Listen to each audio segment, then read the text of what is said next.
Hello, everybody. It's Dr. Young, and it's Thursday at 1 o'clock Eastern Standard Time. Like every week, we have our webinar. Usually they're 30 minutes long, not longer.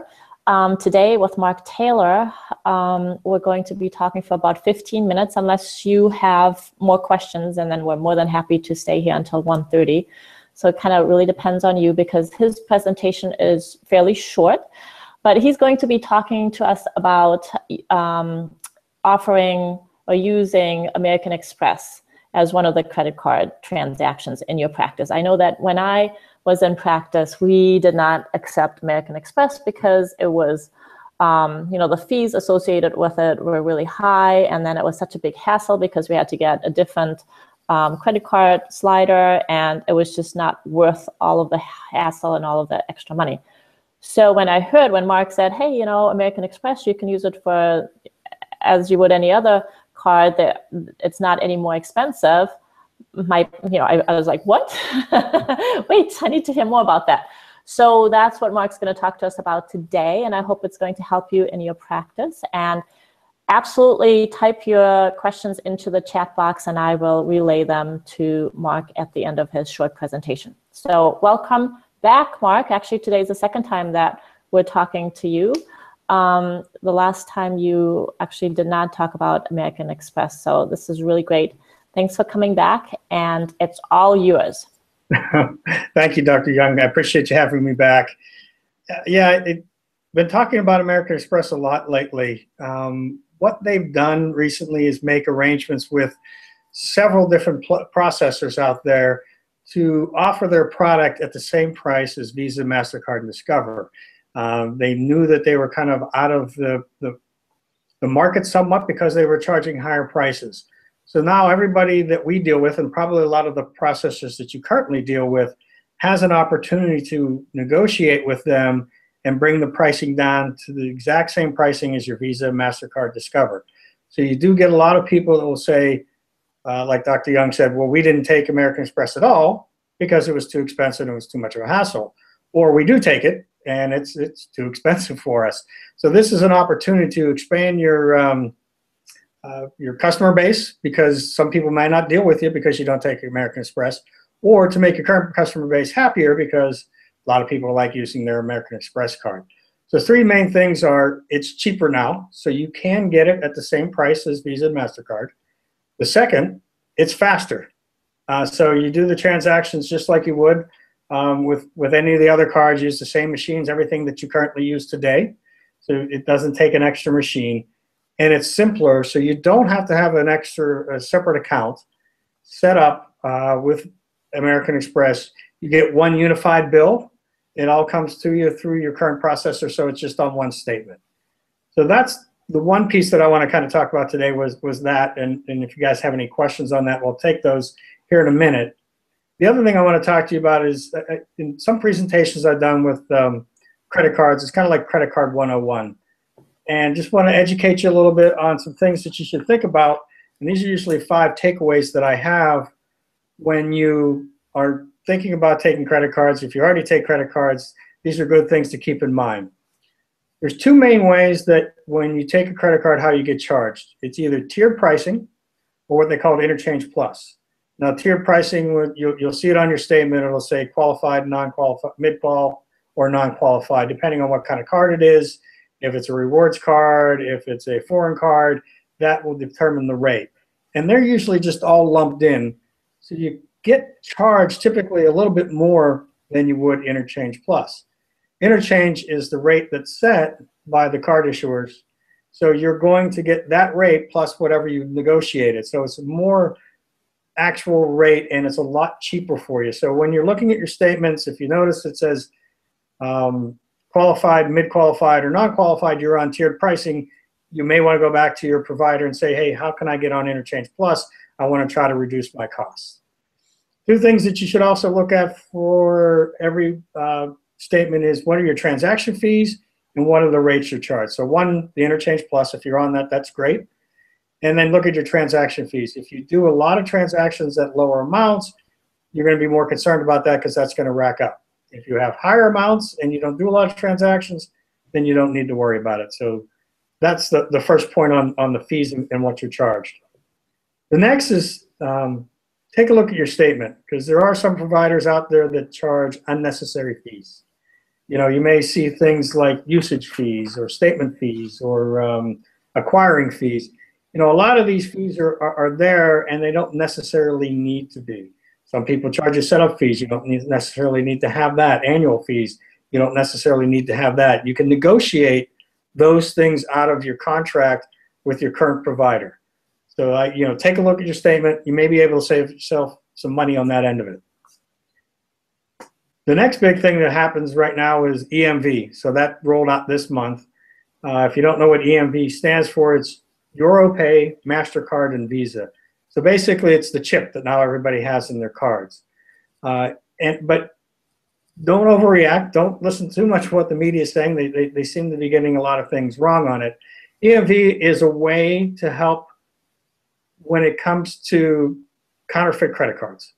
Because the chip, it's a much harder card to create from a counterfeit standpoint. So if your equipment's not there and you're still working with your provider to get the equipment to reach the chip, you know, keep working with them. It's not necessarily needed to have it switched over right away, because really the burden is if you take a card that is counterfeited, that's where you'll run into the problem. But if somebody stole a card, stole an identity, had fraud, well, then you're not on the hook for any of that, because that's normal things that are going to happen. So talk to your provider about it. Make sure that you get your equipment that you need, but don't panic over it. You'll get there eventually. There's still a lot of places that I shop at today. They don't use the chip reader. I was at Petco today. They still use the swipe. They're okay with it, because most counterfeit cards are going to be in places, the larger cities, you know, New York, Chicago, LA, and on larger ticket items, because what they're trying to do is they're trying to buy all these larger ticket items to take and then resell. I mean, if you're selling a $20 bag of dog food, you're probably not going to get somebody with a counterfeit card coming in on you. The next place that you may want to look to help save yourself some money is, do you lease your equipment? Do you own your equipment? Or do you get it for free? There are a lot of providers out there that will give you free equipment. So part of your cost, if you are being charged for the credit card processing, plus you got to pay leasing for your equipment, try to negotiate that or talk to somebody else, because that's another fee that you could eliminate. And the last thing that I would say that you make sure you look at, so either look at your current contract, or if you're going to negotiate with a new person, is a cancellation fee. I see it a lot. We currently don't charge any cancellation fees, but you get some of these people out there that may overcharge you a little, and at the same time, it makes it very hard to get out of your contract, because they're charging $500, $600, $700 just to get out of the contract when you want to switch providers. So when you're going through that negotiation, talk to them, make sure that they are not going to charge a cancellation fee, and that will save you a ton of money in the long run. And if you're looking to switch, there are some providers that will help get out of your current contract and subsidize that cancellation fee for you as best they can. Some places will give you $300 towards it, maybe even a little bit more to help you ease out of that. So don't be afraid to ask that question if you're going to make a switch. So that's what I have today, Dr. Young. So I covered the Amex, and then 5 takeaways that I'd like to teach everybody when you're looking at your credit card processing. So if there's any questions out there, I'd be happy to take them. Yep, so if anybody has any questions, if you want to just type them into the chat box, and then we'll talk about those. So I guess I have some questions for you.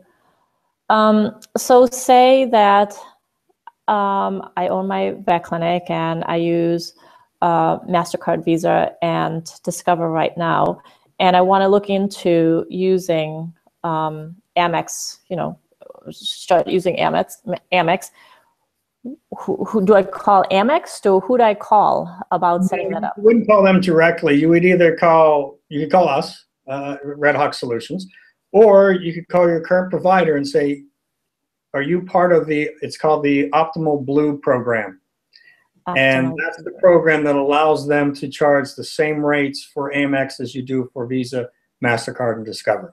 You don't need to call Amex directly. Actually, I don't know that they would do it directly. Okay, So I call my provider, or I call you at Red Hawk Solutions. I'm going to type that in here in a second. And I ask about the Optimal Blue program. Mm-hmm. And then do I have to do all of the negotiation that you just went over with the credit cards in general? Do I have to look into that also when I now want to add American Express to my other credit cards? No, if your current provider is part of the program, they should be able to just add you on there. There may be some paperwork that you have to sign. For us, we automatically sign up everybody for being able to take American Express. You don't have to use it if you don't want to, but it's an option that we give you. Okay, so you said there isn't a separate account and there isn't a separate machine, and the cost is the same now as with Visa, MasterCard, and Discover. Correct. Okay, and there's one statement. Correct. So then with the credit card, the Credit Card 101 presentation, gosh, it's like buying a car. So you actually get to negotiate. Who knew? I didn't know that. So how do you find providers? I mean, what would I Google to find a provider, and what would I need to Google to find you online? Well, we're at redhawksol.com, and you can Google us there. You could call us at 703-338-0081. Say that number again, 703-7... 03-338-0081.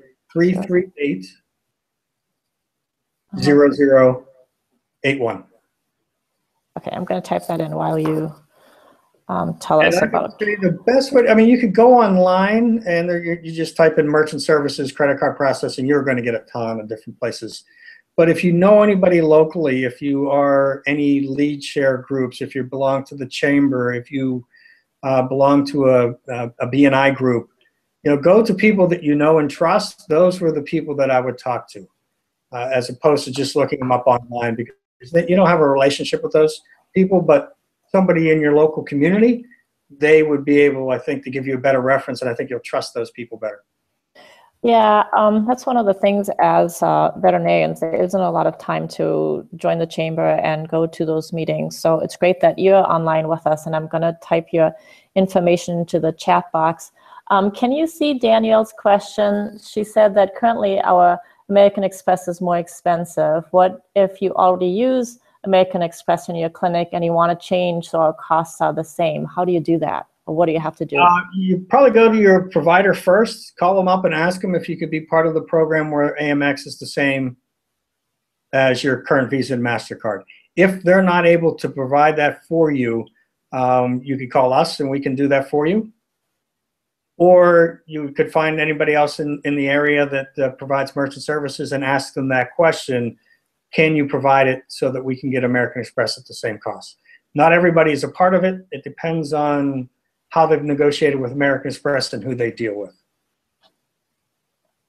Excellent. And I would start with your current provider. They should be able to tell you whether they're part of the program and give you that cost. So earlier you talked about the tier pricing, and then you talked about the transaction fees. Can you talk about the transaction fees again, just real quick? What we need to look out for, what we can ask for, how we negotiate that. So there's two levers with how pricing is done, either for tiered or interchange. So the one is the percentage that's charged on the dollar amount of the transaction. So that's either done in a tiered process or what we call interchange plus, which is the better way to go because that's going to be more true costs. So that's one piece. And the next is the transaction cost. So that's every time you do it. So every time you run the card, there's a transaction fee, and it'll be whatever amount of cents, if it's 5 cents, 10 cents, 20 cents, whatever you currently have with your current provider. Typically, if you are a merchant that your average transaction is, say, $2,000, and you do 10 transactions a month, I wouldn't concern myself so much with the transaction fee. But if your average transaction is somewhere between 50 and 100, and say you're doing 300 units a month, transactions a month, well, then you're going to have to worry about that because every penny is going to add up for you. Again, you can go back to your current provider and say, hey, how can I get a reduction in my transaction fees? I want to reduce my costs. You could also, if you want to get a free analysis, anybody wants that's on the phone, that's part of this group, I will do a free analysis on your statement and show you where you might be able to save money. That is awesome. Now, the free analysis because our group is international, actually, not that you'll deal with anybody in Australia, I'm sure, about this. But so we're spread out across the United States. So are you okay with, doing this analysis for people from outside of Virginia because you're based in Virginia? Yeah, we're based in Virginia, but we do business all across the United States. So we can do business in any one of the 50 states and have absolutely no problem with providing the analysis for somebody, whether you use us or you don't use us. If you're more educated and you can reduce your costs, then we're happy. Excellent. Thank you so much, Mark. I guess I have just one more question. I'm not seeing any other questions in the chat box right now, and then we'll let you go.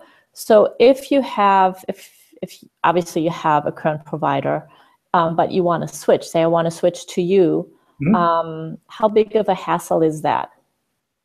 It depends on the equipment. Sometimes it gets, I wouldn't say it's complicated. It's a great question you just asked me.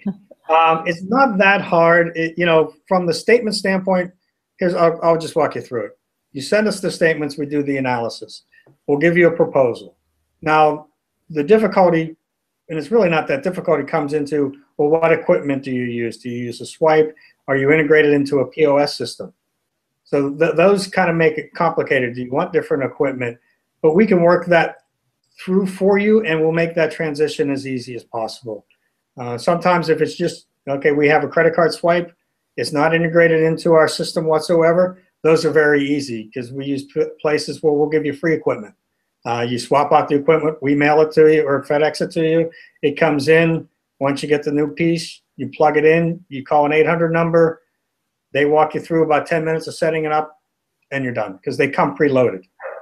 If it's an integration in a POS system or you take it through your website, then we have to do some stuff on the back end to make sure that you have a gateway and your shopping cart is all connected. Again, that's all behind the scenes.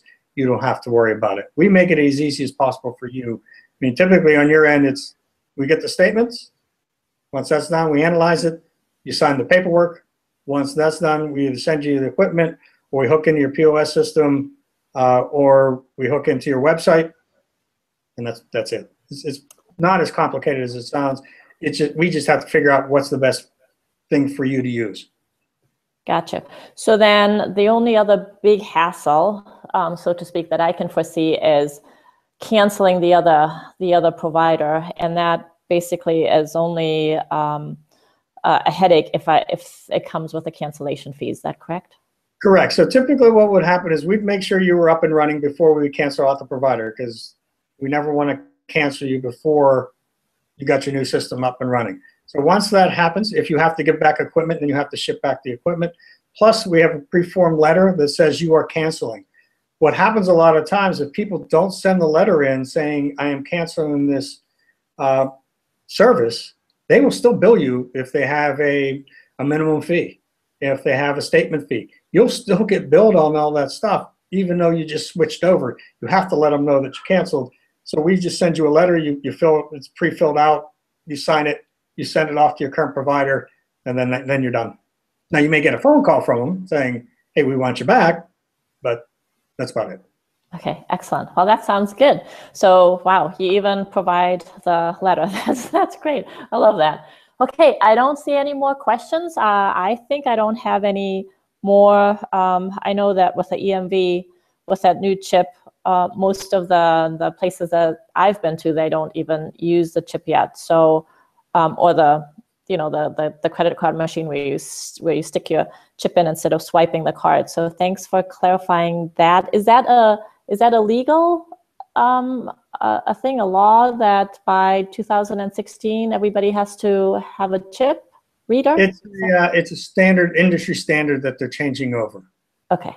They want you to change over to these things, and like I said, the burden of responsibility shifts to the merchant in regards to counterfeit. Gotcha. It doesn't shift over to you if somebody stole somebody's credit card and came in and used it. that's still fraud. I mean, that's not going to change. If somebody stole somebody's identity and got a new card, you're still not responsible for that. Gotcha. Excellent. Well, thank you so much, Mark. It was great seeing you again, talking to you. Thanks for clarifying that. And I put your phone number up there. Just make sure that that's correct, 703-338-0081.